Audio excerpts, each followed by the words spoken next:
အားလုံးပဲမင်္ဂလာပါရှင်ဒီနေ့မှာတော့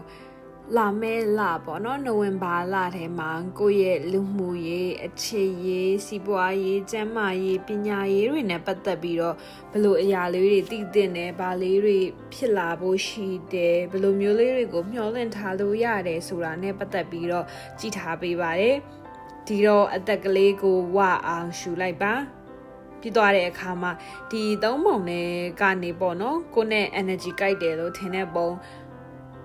ကိုဆွဲဆောင်နေရလို့ထင်တဲ့ပုံတစ်ခုကိုစိတ်ထဲကနေမှတ်ထားလိုက်ပါနော်အခုကတော့ Bible လေးတွေအတွက်ကိုဖတ်ပြပေးသွားပါမယ်ပထမဆုံးအနေနဲ့ပေါ့နော် overall energy အရာဆိုလို့ရှိရင်တော့ Bible လေးတွေကဒီနိုဝင်ဘာလထဲမှာအပြောင်းအလဲလေးတွေပေါ့နော်အပြောင်းလဲလေးဆိုတဲ့ကိုတိတ်ပြီးတော့မလို့ချင်တဲ့အပြောင်းအလဲလို့ပြောလို့ရတာပေါ့နော်အဲ့လိုမျိုးလေးတွေဖြစ်ဖို့ရှိရဲ့နည်းနည်းစိတ်ပင်ပန်းစရာမျိုးလေးတွေတော့ကြုံရဖို့ရှိတယ်ပေါ့နော်အဲ့ဒါကိုအရင်ဆုံးပြောချင်တယ်ဒါပေမဲ့အများကြီးအရင်ကြီးတည်ရမလားဟိုဖြည့်ရှင်းလို့မရတဲ့ပြဿနာမျိုးတွေတို့အဲ့လိုမျိုးတွေတော့မမြင်ဘူးပေါ့နော်အဲ့တော့တာမန်နည်းနည်းတာမန်ထပ်ပိုတဲ့စိတ်ရှုပ်စရာလေးတွေလို့စိတ်ဒုက္ခရောက်စရာလေးတွေစိတ်အလိုမကျဖြစ်စရာလေးတွေတွေ့ရပေါ့နော်အဲ့တော့ပထမဆုံးအနေနဲ့လူမှုရေးကိုပြမယ်ပေါ့နော်လူမှုရေးမှာဆိုလို့ရှိရင်ကိုနားမှာရှိတဲ့ toxic people တွေကိုပေါ့နော် toxic friend တွေပဲဖြစ်ဖြစ်မိတ်ဆွေတွေပဲဖြစ်ဖြစ်ကိုယ့်ပေါ်မှာမကောင်းတဲ့သူလူလဲဖြန်ကြတဲ့သူမျိုးတွေအဲ့လိုမျိုးတွေကိုအပီးတိုင်ထားခဲ့နိုင်မဲ့လလို့လဲမြင်တယ်ပေါ့နော်ကိုနဲ့ရေဆက်ကုံသွားမယ်သူတို့တွေကိုယ့်ပေါ်မှာလောက်ခဲ့တာတွေကိုအကောင်လုံးကလည်းတိသွားပြီးတော့ကြတော့ကိုတိုင်းလည်းမြင်လာပြီးတော့ပေါ့နော်အကောင်လုံးကိုထားခဲ့နိုင်မယ်လွတ်နိုင်မယ်ဆိုတဲ့ပုံစံမျိုးမြင်တယ်ပြီးသွားတဲ့အခါမှာကိုနဲ့ဒီအတူတူသွားမဲ့ပေါ့နော်ရှေ့ဆက်သွားဖို့အတွက်တငယ်ချင်းအစ်စ်တွေမိတ်ဆွေအစ်စ်တွေအဲ့လိုမျိုးတွေရလာဖို့ရှိရပေါ့နော်တကယ်လို့ကိုကအခုမှမိတ်ဆွေတွေကိုလွတ်ထားရလို့မလို့ကျင်သေးဘူးဆိုလို့ရှိရင်လည်းရတယ်တယောက်တည်းပဲဒီပေါ့နော်ဟိုလူတွေကနေပေးတဲ့သင်ခန်းစာတွေကိုသင်ယူပြီးတော့ဘယ်လိုရှေ့ဆက်သွားရမလဲဆိုတော့စိတ်နဲ့ရှေ့ဆက်သွားရမယ့်အချိန်ကာလတစ်ခုလို့လည်းမြင်နေပေါ့နော်အဲ့တော့အချစ်ရည်အနေနဲ့ဆိုလို့ရှိရင်ကြတော့လေဒီ single လေးတွေအတွက်ဆိုလို့ရှိရင်ကိုပေါ်မှာကောင်းတဲ့သူမျိုးပေါ့နော်ကောင်းတဲ့ဆိုတာကကြတော့ကို support ပေးနိုင်မဲ့သူမျိုးဒါမှမဟုတ်ရှင်စကားပြောအဆင်ပြေတဲ့သူမျိုးစကားပြောအဆင်ပြေဆိုစကားပြောရအဆင်ပြေတာပေါ့နော်ကိုနဲ့ကိုက်ညီတဲ့သူမျိုးအဲ့လိုမျိုးလေးတွေကိုစီကိုဝင်လာဖို့ရှိတွေ့ရနော်ဘာလာထဲမှာလေဒါမှမဟုတ်မိတ်ဆွေအသေးရလည်းဖြစ်နိုင်တယ်မိတ်ဆွေဆိုတာအတိအကျွမ်းဖြစ်နေပေါ့နော်ကိုကလုံပွဲတစ်ခုကိုသွားတယ်အဲကနေပြီးတော့အတိအကျွမ်းရလာခဲ့တယ်အဲ့အတိအကျွမ်းကကိုယ့်ရဲ့ထားပါတော့ကိုယ့်အတွက်စီးပွားရေးအတွက်အထောက်အကူပြုတဲ့သူမျိုးကိုယ့်ရဲ့ပညာရေးအတွက်အထောက်အကူပြုတဲ့သူမျိုးအဲ့လိုမျိုးတွေလည်းဖြစ်နိုင်တယ်ပေါ့နော်ဒါပေမဲ့လို့ relationship ရှိတဲ့သူတွေအတွက်ဆိုလို့ရှိရင်တော့နည်းနည်းလေးသတိထားရမယ့်ကာလတစ်ခုလို့မြင်တယ်ကိုယ့်ရဲ့ partner ကပေါ့နော်ကိုအဲ့လိုစကားပြောတဲ့အခါမှာပဲဖြစ်စေကိုမကြိုက်တဲ့စကားမျိုးတွေကိုမကြိုက်တဲ့အပြုအမူတွေလောက်တဲ့ဟာတွေနဲ့ကြုံရနိုင်တဲ့ကိုလက်မခံခြင်းနဲ့ပုံစံမျိုးတွေသူ့ဘက်ကနေပြလာတာမျိုးတွေမြင်ရနိုင်တယ်ပေါ့နော်နောက်တစ်ခုကသူ့ရဲ့ပုံစံအစစ်အမှန်ကိုပြလာတာမျိုးလည်းဖြစ်နိုင်တယ်ဥပမာအရင်တော့ကတော့စာကြိုက်ခါစားတုန်းကအရင်ကောင်းတဲ့သူလိုမျိုးကိုကသိထားပေးမယ်လို့တကယ်ချိန်မှာပေါ့နော်သူကအဲ့လိုကြီးဒီမကောင်းတာသူ့မှာ dark side တွေရှိတာသူပြထားတဲ့ဟာကသူ့ရဲ့အစစ်အမှန်မဟုတ်တဲ့ပုံစံမျိုးပေါ့နော်အဲ့လိုမျိုးတွေတွေ့ရဖို့ရှိတယ်အဲ့တော့ဒီ relationship ရှိတဲ့သူတွေအနေနဲ့ဆိုလို့ရှိရင်တော့ကိုကလက်ခံနိုင်လားလက်မခံနိုင်လားဆိုတာကိုစဉ်းစားရမယ်စဉ်းစားပြီးကြော်ဖြတ်ရမယ်ကာလတစ်ခုလို့လည်းမြင်နေပေါ့နော်စီးပွားရေးမှာဆိုလို့ရှိရင်တော့ကိုအနေနဲ့လေပြက်သားဆုံးဖြတ်ရမယ်ကာလပေါ့နော်ပြက်သားဆုံးဖြတ်ရမယ်ဆိုတာကတခါတလေမှာတကူကောင်းဆန်လိုက်တင်တဲ့နေရာတွေလည်းရှိရဲအဲ့လိုမျိုးတွေဆိုလို့ရှိရင်လည်းတကူကောင်းဆန်တင်တယ်ပေါ့နော်နောက်တစ်ခုကတကူကောင်းဆန်တဲ့သူတွေနဲ့တွေ့ရဖို့လည်းမြင်တယ်ပေါ့နော်အဲ့တော့ကြတော့ဒီလက်ရှိအချိန်က သူနဲ့ကိုနဲ့ဘသူကတကူကောင်းဆန်တယ်ဆိုတာသူများအပေါ်မှာဟိုဖြန်ကြတာမျိုးမဟုတ်ဘဲနဲ့သူနဲ့ကိုနဲ့ရှင်လာတယ်တကယ်လို့အဲ့ကိစ္စတစ်ခုကမလွဲတာမရှောင်တာလို့ပေါ့နော်သူ့ဘက်ကိုလည်းထိခိုက်ရမယ်ကိုယ့်ဘက်ကိုလည်းထိခိုက်ရမယ်ဆိုလို့ရှိရင်ဒီထိခိုက်ကိုကထိခိုက်ခံလိုက်တာဟုတ်တယ်ကွာတစ်ခါလေကြားလို့ရှိရင်လူတွေကအော်ကိုထိခိုက်လိုက်တာဘာမှမဖြစ်ပါဘူးသူတို့ထိခိုက်လို့ရှိရင်ကိုယ့်ပေါ်မှာမကောင်းတဲ့စိတ်မြင်မှာမျိုးအော်ကျေးဇူးတင်ခံခြင်းချတဲ့ဟာမျိုးတွေလည်းရှိရခုနပြောမကောင်းတဲ့စိတ်အမြင်မခံခြင်းတဲ့ဟာတွေလည်းရှိရဒါပေမဲ့အခုနောက်လာတိုင်းမှာတွေ့ရနိုင်တယ်ပေါ့နော်ကိစ္စလေးတွေထဲမှာဆိုလို့ရှိရင်ကြတော့ကိုကသူတို့ကိုအနစ်နာခံပေးလိုက်တယ်ကိုကသူတို့ကိုဒီဘယ်လိုပြောရမလဲအဲ့လိုအနစ်နာခံပေးလိုက်တယ်ဆိုလို့ရှိရင်ကသူတို့ကကျေးဇူးတင်မှာမဟုတ်ဘဲနဲ့ငါတို့ကနင့်ကိုလောက်ခိုင်းလို့လားနင့်မသားနဲ့လောက်ခိုင်းလောက်ပေးရလေဆိုတဲ့ပုံစံမျိုးတွေလာတာကိုတွေ့ရနိုင်တယ်ပေါ့နော်အဲ့တော့ကြတော့ကို့အနေနဲ့တိတိကျကျစဉ်းစားဆုံးဖြတ်ပြီးတော့မှလောက်တင်တယ်ကာလာပေါ့နော်ပြီးတော့စီးပွားရေးမှာဆိုလို့ရှိရင်ဆုံးဖြတ်ချက်တွေချမယ်ဆိုလို့ရှိရင်ပြပြတသားပဲချပေါ့နော်အခုမှရောင်းမယ်ဝယ်မယ်ဆိုရင်ရောင်းမယ်ဆိုရောင်းလိုက်ဝယ်မယ်ဆိုဝယ်လိုက်တွန်းဆုပ်လုပ်နေတာမျိုးတော့မစဉ်းစားနေတာမျိုးလို့အချိန်အကြာကြီးယူပြီးတော့စဉ်းစားနေတာမျိုးတွေကကိုယ့်ကိုပို့ပြီးတော့အရှုံးရဖို့များတယ်ပေါ့နော်ဒီလာထဲမှာအဲ့တော့ကိုကထားပါဆိုင်အစ်စ်ဖွင့်ကျင်တယ်ဆိုဖွင့်ပြလိုက်ကိုကလုပ်ငန်းအစ်စ်ချဲ့ထွင်ကျင်တယ်ဆိုချဲ့ထွင်ပြလိုက်ဒါမှမဟုတ်မချဲ့ထွင်ဘူးလို့ဆုံးဖြတ်ထားတယ်ဆိုလို့ရှိရင်လည်းမချဲ့နဲ့အဲ့ဒါကလုံးဝရပ်ပလိုက်ဆိုတာမျိုးပေါ့နော်ရက်ပြစ်လိုက်ဆိုတာဟိုနောက်အဆင်ပြေတဲ့အချိန်တစ်ခုမှတော့ပြန်ဖို့မယ်ဒါပေမဲ့အခုချိန်မှာတော့ဒီဟာနဲ့ပတ်သက်ပြီးဘာမှမလုပ်တော့ဘူးဘာမှရင်းနှီးမြှုပ်နှံမှုမလုပ်တော့ဘူးတခြားဘက်မှာပဲရင်းနှီးမြှုပ်နှံမှုလုပ်မယ်ဆိုတဲ့ပုံစံမျိုးနဲ့လုပ်ဖို့အကြံပေးခြင်းနဲ့ကျမ်းမာရေးကတော့ကောင်းပါတယ်ဒါပေမဲ့ကျမ်းမာရေးနဲ့ပတ်သက်ပြီးလို့ရှိရင်လေထိုးလေအောင်ဖြစ်တာမျိုးတွေတို့ပြီးတော့လို့ရှိရင်ပေါ့နော်ဟိုမျက်လုံးမျက်စိကိုက်တာမျိုးတို့ပြီးတော့လို့ရှိရင်ဒီခါနာတာတို့ခြေထောက်နာတာတို့အဲ့လိုမျိုးတွေနဲ့ပတ်သက်ပြီးတော့နည်းနည်းသတိထားစေချင်တယ်ပေါ့နော်အဲ့ဒါပဲရှိပါတယ်ကျန်တာကတော့ကြီးကြီးမားမားမျိုးမတွေ့ဘူးပေါ့နော်နောက်တစ်ခုပညာရေးအနေနဲ့ဆိုလို့ရှိရင်ဒီလှထဲမှာစဉ်းစားစရာလေးတွေပေါ့နော်ဟိုဒီဘက်ကတင်တန်းတက်ရမလားဟိုဘက်ကတင်တန်းတက်ရမလားဆိုတဲ့ပုံစံမျိုးလေးတွေနဲ့စဉ်းစားရမယ့်ပုံစံလေးတွေမြင်တယ်ပေါ့နော်အဲ့လိုတွေစဉ်းစားရတဲ့အခါမှာတိကျကျစဉ်းစားစေချင်တယ်ဒါပေမဲ့စဉ်းစားမှုမှန်သွားလို့ရှိရင်တော့ကိုယ့်အတွက်တကယ်ကိုကောင်းတဲ့ပညာရေးတစ်ခုရလာမယ်ပြီးတော့ပညာရေးလမ်းကြောင်းအနေနဲ့ကောင်းမွန်တယ်လို့မြင်တယ်နောက်ထပ်တကယ်လို့ကိုကမျှော်လင့်နေတဲ့အရာမျိုးတွေမှာကြောင်းတက်ဖို့ပါညာမျှော်နေတယ်ဆိုလို့ရှိရင်တော့ရခိုင်နှုန်းကတော့ကောင်းတာကတော့70% လောက်ရှိရပေါ့နော်ဒါပေမဲ့30% မကောင်းတာမျိုးလေးတော့ရှိတယ်အဲ့ဒါကကိုအရင်တော့လုပ်ခဲ့တာပဲနဲ့ပို့ပြီးတော့မူတည်ရဆိုတော့ကြတော့လေအခုအချိန်ကတော့ကိုအနေနဲ့ကိုစ조사ရင်စ조사တလောက်ရနိုင်နေဆိုတဲ့အခြေအနေမျိုးလဲမြင်ရတယ်ပေါ့နော်အဲ့တော့အကောင်လုံး overall ခြုံပြောရမယ်ဆိုလို့ရှိရင်ဒီ pie လေးတွေအနေနဲ့စဉ်းစားမယ်ဆိုလို့ရှိရင်မြင်ဆန်စဉ်းစားမယ်ဆုံးဖြတ်မယ်တစ်ခါတလေမှတကူကောင်းဆန်တဲ့ဟာဆိုလို့ရှိရင်လဲဆန်မယ်ဒီလာထဲမှာဆုံးဖြတ်ချက်တွေတွေ့ဝေးနေတာတုံဆိုင်နေတာမျိုးမလုပ်ဖို့အတွက်အကြံပေးချင်ပါတယ်ရှင်အခုကတော့ pie 2လေးတွေအတွက်ကိုဖတ်ပြပေးသွားပါမယ် pie 2လေးတွေအတွက်ရဲ့ energy ကတော့လေ overall အနေနဲ့တော့တော်တော်အဆင်ပြေတဲ့ထဲမှာပါတယ်ပေါ့နော်အရင်ကြီးဆူဆူဝါးဝါးကြီးဖြစ်တာမျိုးလည်းမရှိဘူးဒါပေမဲ့ရန်ကောင်းတဲ့ energy မျိုးကောင်းတဲ့ energy ဆိုအရန်ကြီးကိုကောင်းတယ်မှာထိပေါက်မဲ့6တန်ပတ်6တန်ပေါက်မယ်ဆိုတဲ့ပုံစံမျိုးအဲ့လိုမျိုးတွေတော့မတွေ့ဘူးပေါ့ဒါပေမဲ့အရန်ကန်ဆိုးမယ်ဆိုတဲ့ပုံစံမျိုးလည်းမတွေ့တော့ neutral လို့ပဲပြောလို့ရတယ်ပေါ့နော်အစဉ်ပုံမှန်အတိုင်းပဲဆက်ရှိသွားမယ်အရန်ဆိုးရတယ်လည်းမတွေ့ဘူးအရန်ကြီးကောင်းတဲ့ဟာမျိုးတွေလည်းမဖြစ်ပေမဲ့လို့သူ့ဘက်ကသူအဆင်ပြေရှိသွားမယ်အချိန်မျိုးလို့မြင်နေပေါ့နော်ပထမဆုံးလူမှုရေးအနေနဲ့ကတော့လေနည်းနည်းကိုစိတ်ဒုက္ခပေးမဲ့ပေါင်းတင်နေအပေါင်းတင်ဆိုတာကအနီးနားပတ်ဝန်းကျင်မဟုတ်ကို inner cycle တွေကမဟုတ်ဘဲကို outer cycle တွေကနေပေါ့နော်ဒီလူမျိုးလူတွေရှိလာဖို့ရှိတယ်အဓိကလူတွေကဒီလိုမျိုးပါလားဆိုတော့ အတိကိုပေးမဲ့လူတွေပေါ့နော်အဲ့လိုလူတွေနဲ့တွေ့ရနိုင်တယ်အဲ့လိုလူနဲ့တွေ့ရနိုင်တယ်ဆိုတော့အဲ့လိုလူတွေကကိုပေးသားမှာရှိပြီးသားကွာဒါပေမဲ့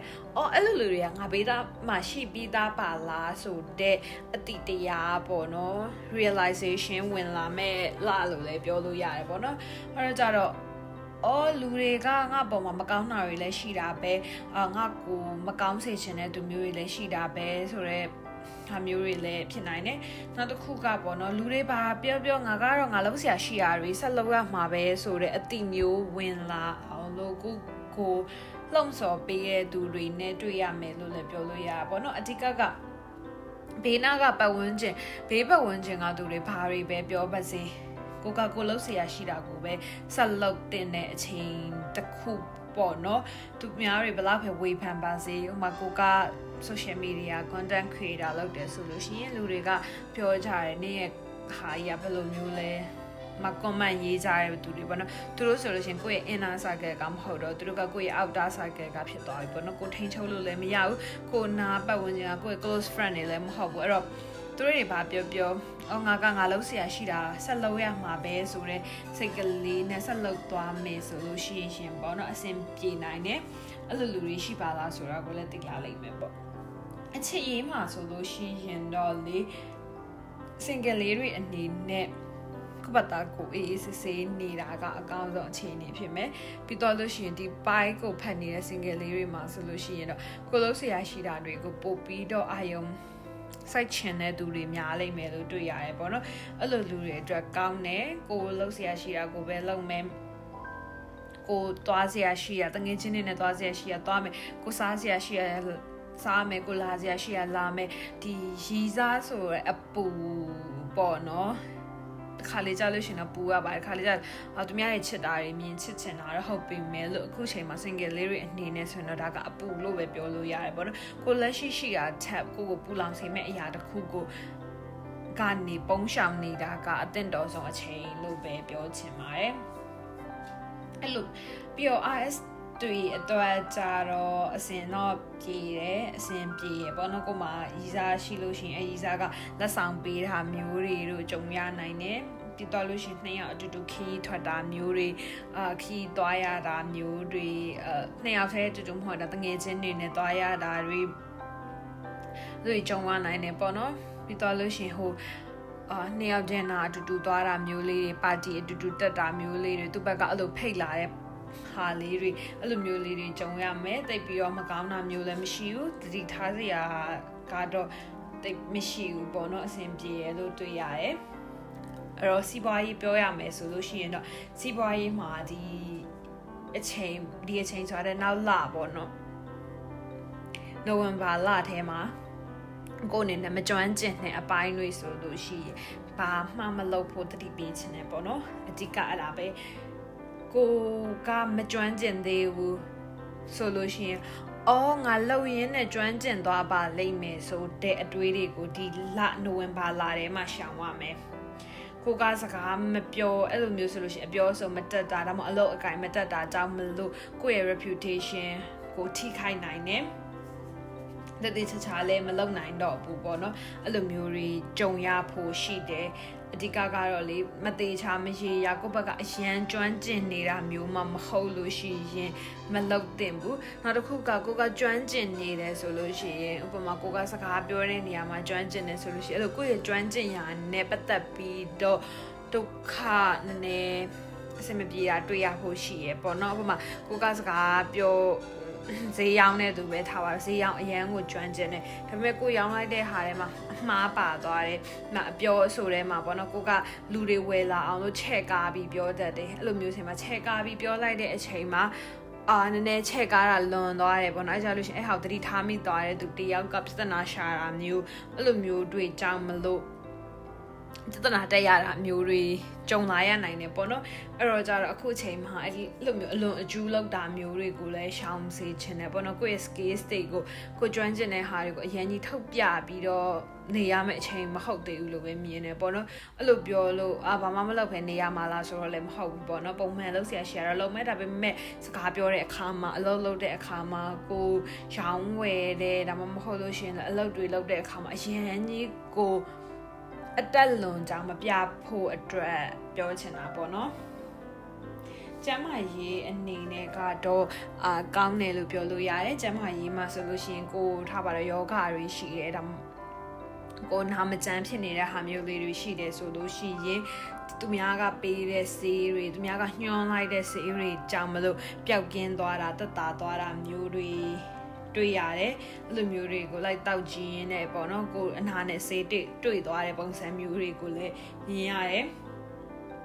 အဲ့တော့နောက်တစ်ခုကဒီ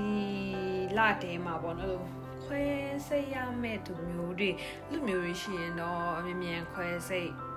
ရလိမ့်မယ်လို့တွေ့ရပေါ့နော်အဲ့အကြီးဟို operation အကြီးတွေမဟုတ်ဘဲနဲ့တသေးလေးတွေလည်းဖြစ်နိုင်တယ်ပေါ့နော်အဲ့တော့အဲ့တခုတော့သတိထားစေချင်တယ်ဂျနာကတော့ဆိုရတဲ့ဟာမျိုးမရှိဘူးပေါ့နော်ပညာရေးမှာဆိုလို့ရှိရင်အခုကိုယ့်ရဲ့ passion ကိုတွေ့မဲ့အချိန်ပေါ့နော်ကိုဘာလုပ်ချင်လဲကိုဘယ်လမ်းကြောင်းကိုရှောက်ချင်လဲဆိုတဲ့ဟာမျိုးတွေတွေ့သွားပြီးကိုယ့်ရဲ့ဘဝကအလှည့်အပြောင်းဖြစ်သွားမယ်ဆိုတဲ့ပုံစံတစ်ခုကိုတွေ့ရတယ်အဲ့တော့အရင်တော့ကကို့မှာမရှိခဲ့တဲ့ passion ကို့မှာမရှိခဲ့တာမဟုတ်ဘူးကိုမသိခဲ့တဲ့ကိုရှာဖွေမတွေးရှိရသေးတဲ့ကိုယ့်ရဲ့ passion ကိုဖြစ်ချင်တာမျိုးတွေကိုတွေ့သွားမယ်အချိန်ပေါ့နော်အဲ့ကနေလောက်ပြီးတော့ကြတော့အဆင်ပြေသွားမယ့်ကာလတစ်ခုလို့မြင်တယ်ပေါ့နော်အဲ့တော့ပညာရေးအနေနဲ့လည်းကောင်းတယ် overall အနေနဲ့ဆိုလို့ရှိရင်တော့ကောင်းအဆင်ပြေတယ်ပေါ့နော်ဒါပေမဲ့အရင်ကြီးကောင်းနေတာမျိုးတော့ကောင်းနေဆိုအရန်ကောင်းနေတာမျိုးတော့မရှိဘူးဒါပေမဲ့အရန်မဆိုးမှာနဲ့တိတ်မဆိုးတဲ့အတွက်ကြောင့်မလို့ဒီပိုင်တူလေးတွေအတွက်ကလည်းအပြောအဆိုလေးတွေသတိထားမယ်လုပ်တဲ့ဟာလေးတွေသတိထားမယ်ကိုရှောက်တဲ့လမ်းပေါ်မှာပဲနည်းနည်းသတိထားလိုက်မယ်ဆိုလို့ရှိရင်တော့နိုဝင်ဘာလကကောင်းကောင်းမွန်မွန်နဲ့ဖြစ်သွားလိမ့်မယ်လို့တော့တွေ့ရပါတယ်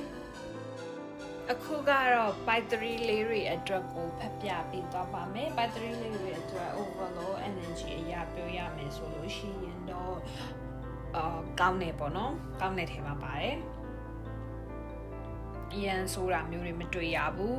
တော်တော်များများမှာကန်ကောင်းနေပြီးတော့ကောင်းတာလေးရမယ်ဆိုတဲ့ energy မျိုးကိုအရင်ဆုံးတွေ့ရတယ်ပေါ့နော်အဲ့တော့သင်ကြည့်မှာပါပထမဆုံးလူမှုရေးအကြောင်းကိုပြောပြရမယ်ပေါ့နော်ဒါပေမဲ့လူမှုရေးကျန်တာကောင်းပေမဲ့လူမှုရေးမှာတော့တိတ်ပြီးတော့မကောင်းဘူးလို့ပြောရမယ်ပေါ့နော်ဘာမကောင်းလဲဆိုလို့ရှင်ပထမဆုံးတစ်ချက်လူရင်းနေရနေတာနဲ့နောက်ကျောဓာတ်နဲ့ထိုးတာမျိုးကြုံရနိုင်တယ်ပေါ့နော်ကိုတကယ်ခင်ထားတဲ့တငယ်ချင်းတွေကိုတကယ်ကိုယုံကြည်ထားတဲ့မိတ်ဆွေတွေကိုရဲ့ဘေးနားပတ်ဝန်းကျင်ကသူတွေကကိုနောက်ကျောထားနဲ့ထိုးတာမျိုးကြုံရနိုင်တယ်သူတို့ရဲ့အပြောအဆိုတွေကြောင့်မလို့ကို yes reputation ပေါ့နော်ဒါမှမဟုတ်လို့ရှိရင်စီးပွားရေးဖြစ်စေကိုအတွက်ပျက်စီးစေမဲ့အကြောင်းတရားတွေဖြစ်လာဖို့မြင်တယ်ပေါ့နော်အဲ့လိုပြောလို့လူတိုင်းကိုမခင်ရဘူးလားဆိုတော့လည်းမဟုတ်ပါဘူးလူတိုင်းအောင်တန်တရားနဲ့ကြည့်ရမှာလားဆိုတော့လည်းမဟုတ်ဘူးပေါ့နော်ဒါက general energy ပဲဆိုတော့ကြတော့ဖြစ်လာဖို့ရှိရဲဆိုတာဒီတိုင်းသတိပေးရုံပဲဆိုတော့သတိထားရင်လည်းရပါတယ်နောက်တစ်ခုကကို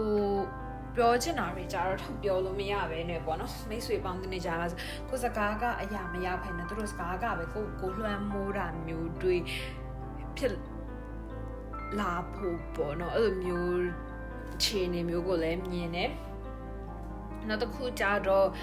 ဘလောက်ပဲလူတွေပြောပေါ့နော်သူတို့တွေပြောတာတော့ခံစားရတာဟုတ်တယ်နောက်တစ်ချက်ကကိုရဲ့ outer cycle ကရှိတဲ့လူတွေပေါ့နော်အဲ့လိုလူတွေကြောင့်မလို့လဲစိတ်ရှုပ်ရတာမျိုးတွေရှိတယ်ဒါပေမဲ့အဲ့လိုလူမျိုးတွေကြောင့်စိတ်ရှုပ်ရပေမဲ့လို့ကိုမှာကတခြား achievement တွေပေါ့နော်ရပြီးသားအရာတွေအဆင်ပြေနေတဲ့အရာတွေလည်းရှိမယ်အဲ့ဟာတွေကတော့ဘယ်သူဖြတ်လို့မှမပြတ်ဘူးဆိုတဲ့ပုံစံမျိုးကိုတွေ့ရတယ်ပေါ့နော်ခုနနောက်ကျောဓာတ်နဲ့ထုတ်ခံရတဲ့ကိစ္စမှာဆိုလို့ရှိရင်တော့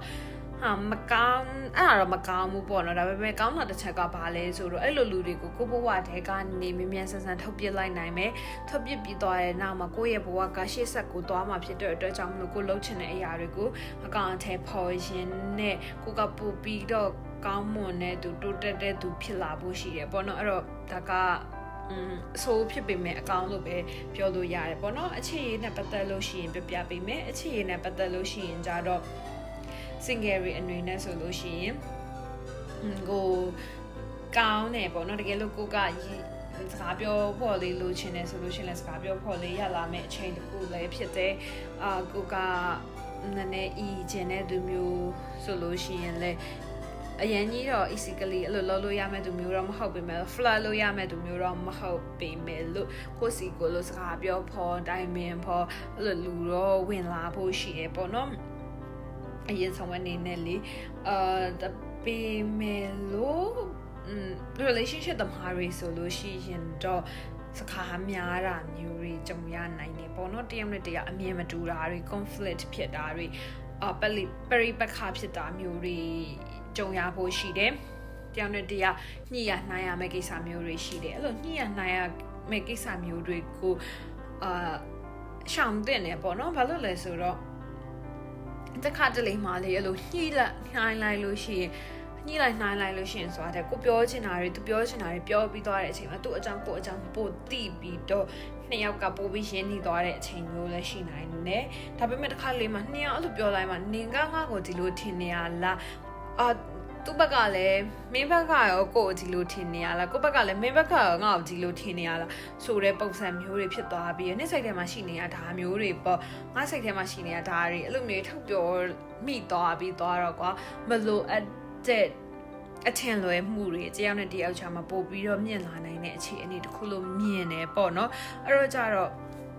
ရန်ဖြစ်ရမယ့်ကိစ္စမျိုးတွေတယောက်တော့အငင်းခွန်လို့ရမယ့်ကိစ္စတွေမျိုးဆိုလို့ရှိရင်သတိထားစေချင်တယ်ပြောချင်တဲ့စကားမျိုးတွေအများကြီးပြောပြလိုက်တာထက်ပြောချင်တယ်ပြောလို့ရတယ်ကွာဘယ်အချိန်မှလဲဆိုသူနဲ့တကယ်ကိုအဆင်မပြေတော့ဘူးအဆင်မပြေချင်တော့သူနဲ့အတူမရှိချင်တော့ဆိုတဲ့အချိန်မှာပြောလို့ရတယ်ဒါပေမဲ့အတူရှိချင်တယ်ဆိုတဲ့အချိန်မှာတော့အဲ့လိုစကားတွေမပြောပြဖို့အတွက်မပြောမိဖို့အတွက်သတိထားစေချင်တယ်ပေါ့နော်တကယ်လို့သူ့ဘက်ကလည်းထောက်ပြောလာနိုင်တာဖြစ်နိုင်တယ်။ဒါကြလို့ရှိရင်ကိုယ့်အနေနဲ့လည်းသိရမယ်ပေါ့နော်။ဒါကတကယ်စိတ်ရင်းနဲ့ပြောရလား။ဒါမှတကယ်ရွဒေါသထွက်နေတဲ့အချိန်မလို့ပြောရလားဆိုတဲ့ပုံစံမျိုးစဉ်းစားရမယ်ပေါ့နော်။အဲ့တခုတော့မြင်တယ်။နောက်တစ်စီးပွားရေးကြတော့ကောင်းတယ်လို့မြင်တယ်ပေါ့နော်။စီးပွားရေးမှဆိုလို့ရှိရင်တော့ကိုယ်လောက်ရင်လောက်တလောက်ပတ်စံတွေဝင်မယ်ငွေတွေဝင်မယ်စီးပွားရေးတိုးချဲ့ချင်လားတိုးချဲ့လို့ရတယ်ကိုဘာလို့ချင်လဲလုပ်လို့ရတယ်ကိုဖြစ်ချင်တာပေါ့နော်ကိုစူးစမ်းသလောက်မစူးစမ်းရင်တော့ပတ်စံတွေဝင်နေမဲ့အခြေအနေမျိုးလို့မြင်တယ်ပေါ့နော်ကိုမှ passive income တွေရောက်နေရလဲဖြစ်နိုင်တယ်ကိုမှအခွင့်အရေးအသစ်တွေအဲ့လိုမျိုးတွေရလာလဲဖြစ်နိုင်တယ်ကိုအများကြီးပေါ့နော်ဒီအရန်အားထုတ်နေစရာမလိုပဲနဲ့ကွာအခွင့်အလမ်းတွေရလာတာမျိုးတွေလည်းဖြစ်နိုင်တယ်ကိုစီကိုလူတွေကလာဝယ်တာမျိုးတွေလည်းဖြစ်နိုင်တယ်ကိုကအရင်တုန်းကလူတွေပေါ်မှာကောင်းကောင်းဆက်ဆံခဲ့တယ်ဥမာကိုကထားပါတော့ service ပေးနေတဲ့လုပ်ငန်းဆိုလို့ရှိရင်ကိုကကောင်းကောင်းမွန်လုပ်ပေးတယ်ကောင်းကောင်းမွန်ပြောပေးတယ်ကိုလုပ်သမျှအလုပ်တွေကတိကျတယ်ပြီးရင်ပတ်စံလည်းအများကြီးမယူဘူးအကောင်လုံးက customer satisfaction အပြည့်ရထားတယ် satisfying ဖြစ်စေထားတဲ့ဟာမျိုးဆိုရင်အခုနောက်လာထဲမှာဆိုလို့ရှိရင်ကိုပို့ပြီးတော့လူတွေကယုံကြည်အားကိုပြီးကိုစီကိုပဲလာကြတဲ့ပုံစံမျိုးလည်းတွေ့ရတယ်ပေါ့နော်အဓိကကတော့ဘာလုပ်ငန်းလေးနဲ့ပတ်သက်ပြီးမှခီးသွားဝန်ဆောင်မှုဆိုလည်းခီးသွားတော့မယ်ဆိုလို့ရှိရင်ကိုစီကိုလာတာမျိုးကြီးကြောင့်မလို့နည်းနည်းငွေရွှင်နေမယ်ဆိုတဲ့ပုံစံမျိုးကိုမြင်ရတယ်စီးပွားရေးကတော့တော်ကောင်းတယ်ပေါ့နော်ဒါပေမဲ့ဒီမှာတကူကောင်းမဆန်ဘူးတော့အရေးကြီးတယ်ကိုကပတ်စံမျက်နှာကြည့်ပြီးတော့အလုံးမလုံးဖို့အရေးကြီးတယ်အဲ့တခုကိုတော့လုံးဝသတိပေးခြင်းတယ်ပေါ့နော်လုံးဝပတ်စံမျက်နှာကြည့်ပြီးတော့မလုပ်ပါနဲ့ကျမ်းမာရေးမှာဆိုလို့ရှိရင်တော့ဖျားတာနာတာမျိုးလေးတွေတွေ့ရတယ်။နောက်တစ်ခုကပေါ့နော်ကိုအေးပတ်တာမျိုးလေးတွေကြုံရနိုင်တယ်ပေါ့နော်အဲ့တော့နည်းနည်းကိုကအေးကြောက်တဲ့သူဆိုလို့ရှိရင်တိတ်ပြီးတော့အေးတန်မခံနဲ့ပေါ့နော်အေးတဲ့အစားအစာတွေမစားနဲ့အေးတဲ့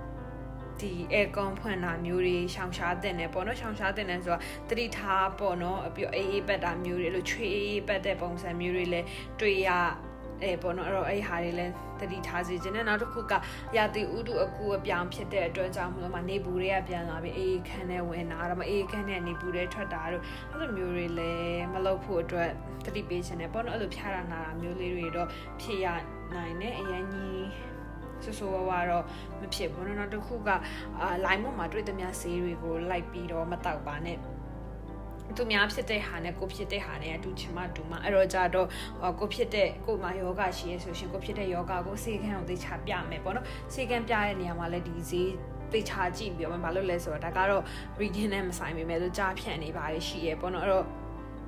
တ တေချာချာယုံကြည်ရတဲ့ဆရာဝန်လေးစီမှာပဲပြ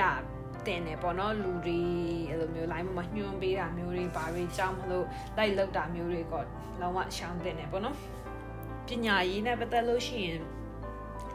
battery လေးတွေကကောင်းတယ်ကိုလောက်ချင်တဲ့ကိုအတွက်ပေါ့နော်ကိုအတွက်ဆိုပြီးရောက်လာမဲ့ opportunities တွေရှိတယ်ကွာဥပမာအကြောင်းမှာဆိုလို့ရှိရင်ဒါပါတော့ committee members တွေရှိရဆိုလို့ရှိရင်ဒီကြောင် club တွေကိုဝင်ဖို့ခေါ်တာမျိုးတွေဒါမှမဟုတ် offers လောက်တာမျိုးတွေပေါ့နော်အဲ့လိုမျိုးတွေရှိတယ်ကိုအတွက်အများကြီးအဆင်ပြေမဲ့အခြေအနေမျိုးပေါ့နော်ပညာရေးကိုနောက်ထပ်တစ်ဆင့်တက်ချင်တဲ့သူတွေအတွက်တစ်ဆင့်တက်နိုင်မဲ့အခြေအနေလို့လည်းမြင်တယ်ကိုဖြစ်ချင်တာဆိုလို့ရှင်ဖြစ်အောင်လုပ်နိုင်မယ်ကိုလုပ်ရင်လုပ်တလားကိုစူးစမ်းတလားအရာအလုံးကိုအတွက်ပဲဆိုတဲ့ပုံစံမျိုးလည်းမြင်တယ်ပေါ့နော်နောက်တစ်ခုကပညာရေးနဲ့ပတ်သက်ပြီးဒါပါအိမ်နဲ့အကြိုက်ခံလုပ်နေတဲ့သူတွေတို့အဲ့လိုမျိုးတွေရှိတယ်ဆိုလို့ရှိရင်အိမ်ကကိုစကားကိုနားထောင်ပြီးတော့ကိုခွင့်ပြုတ်ပေးမယ်ကိစ္စမျိုးတွေရှိတယ်လို့လည်းမြင်တယ်ပေါ့နော်ဒီတော့ by 3 လေးတွေကတော့ရန်တတိထားစရာတော့မရှိဘူးပေါ်နော် overload အနေနဲ့ဆိုလို့ရှိရင်အကောင်ကောင်းတယ်အဲ့တော့ကြတော့နိုဝင်ဘာလမှာအားလုံးအဆင်ပြေပါစေလို့ဆုတောင်းမေတ္တာပို့တာပေးလိုက်ရပါတယ်ရှင်